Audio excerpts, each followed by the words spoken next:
Skylar has had a phenomenal game at both ends of the floor. And if you just look at the box score, what she was able to do, we're going to take a look at her scoring for sure. But it wasn't just that. She got to the glass both on the offensive end and the defensive end. She had 3 steals on the game, and that really set the tone in that second quarter that extended this Louisville lead that we experienced. Welcome back to the Kirsten Young Center. 30-piece, a 30-point game.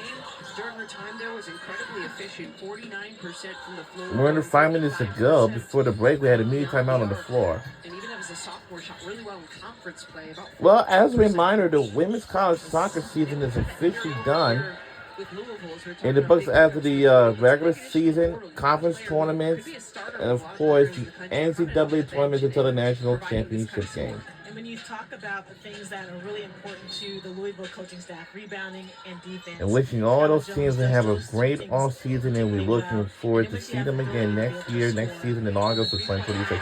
And that Blaze shot is good. That time it's Hardy using that height, that length, the release point. And she'll go to the line for a free throw. Nice job by Hardy. Again, all you have to do is throw the ball up, and she most likely will be the one that comes down with it. Nice finish with contact. And can you imagine? So she played fast. Eastern to 53 what was that by zone like for her? 34. Good point. Well, it was quite large. I don't know much about softball, but I can tell you that I do know a few things about softball. I love softball, actually. Hardy, though, with a really efficient performance today, 10 points, 4 of 6 from the floor. Apparently has figured out this basketball thing pretty well, as there's a bizarre shot that goes down for Ball State. Yeah, the sky's the limit for Hardy.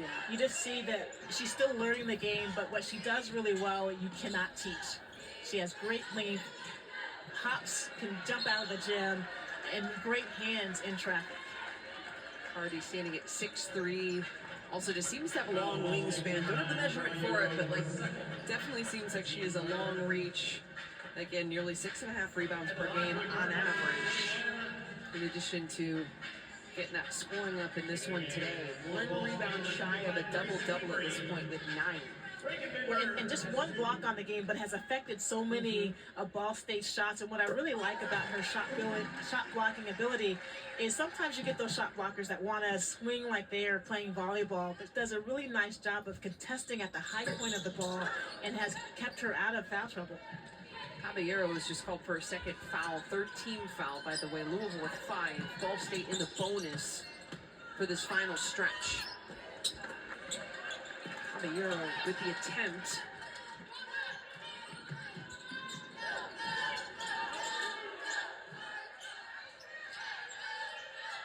Good opportunity here for some different players for Louisville as we talk about the depth to get some longer stretches of minutes. If there's a whistle on a baseline shot from Putra.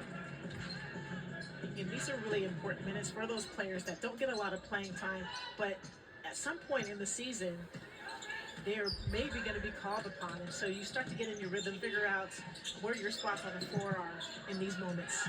Yeah, you know it's going to take depth to go the distance. As there's going to be injuries, things are going to pop up, players are going to be unavailable. There has to be that next woman up mentality as there's a foul called on Bearbird's drive. On the nature of the beast is most coaches are going to shorten their rotation once you get into conference play. And so while now we're seeing 10, 11 players for both rosters on the court, most likely you're going to start to see 7 to 9 players in that rotation. So in any moment, you may not get a lot of time. There might be multiple games that take place that you don't get any minutes, but will you be ready when your name is called? Yeah, Coach Walls mentioned to us he feels like he has 7 or 8 players who could be starters. It certainly is a good problem to have. Jinx, we're on the same wavelength. I'm just saying, matching jackets. Yes. But it is. It's a luxury, that's for sure. And to have everyone healthy is also big as you move forward in the season. Graves mixes it up defensively. Graves called for the foul. With that roster depth, you have a little bit of versatility with your roster. You have some shooters, you have folks that are able to to post up on the low block and get good low block position. You have great defenders. You have good rebounders. So it's nice to be able to take a look at the roster and have that variability. Once again, Louisville with now 17 fouls. So Bear Bird at the free throw line makes it 58 for Ball State. Again, the freshman wing. There was tons of potential too, just because she has that combination of size, length, some versatility. Has been described by Coach Sally as a do-it-all type of player.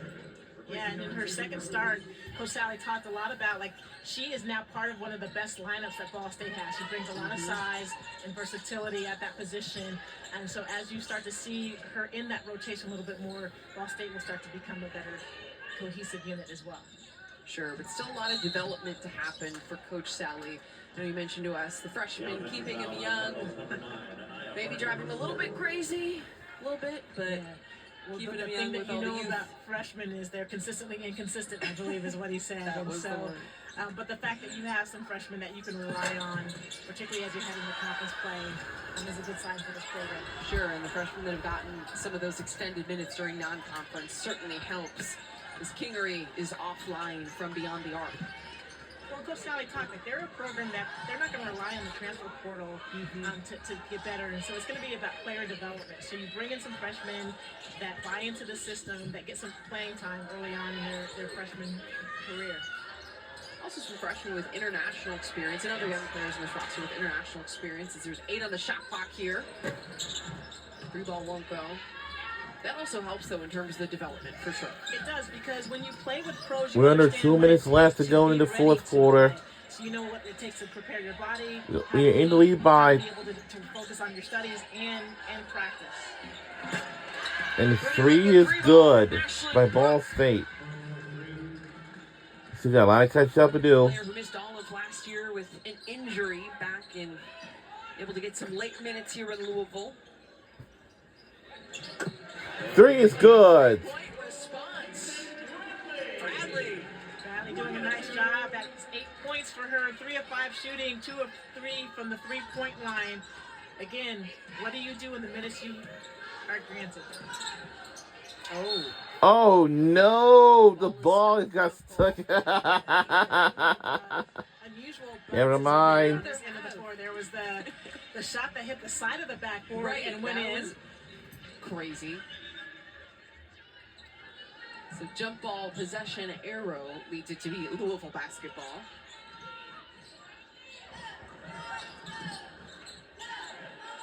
Last 35 seconds to play, about a 16-second difference between the game clock and shot clock. Nice pass, as Angela mentioned. And gets to go, plus the foul.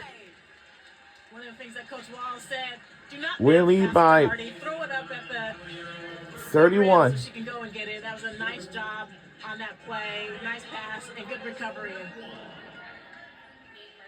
Louisville with 93 points, continuing to, again, pour it on as their offense. We talked about the defense setting the tone early. The offense also has been really good this season. Shot clock turned off, you does not matter at all. Averaging 82 points per game. 84 So Ball State, they don't have enough time to, they still train by largest deficit of this game. It will not be enough for them. Wednesday night. Great to have some fans in the stands here. But they also averaged more than 8,000 fans per game last year, leading the ACC, top 10 in the country. On pace for about 7,500 fans per game so far. Well, it does not matter at all because we won the game. So, and our final score is going to be 93 to 62 by 31. Go Louisville Cardinals on the win. 93-62. What impressed you most about what we saw from the Louisville Cardinals today, Angela? Certainly the standout performance from Skylar Jones, but the dimensionality of this Louisville roster. So many different players that can bring a lot of value to you on both the offensive and defensive end over the course of the long season. 5 different players scoring double figures for Louisville. Cardi does get the double-double, 12 points, 10 boards. So that'll do it from KFC Young Center in Louisville, Kentucky. We will say so long and good night from Mitch, and we will see you all next time. And so right now, we'll say good night, take care, and stay safe, and get home safely, guys. We'll see you all next time.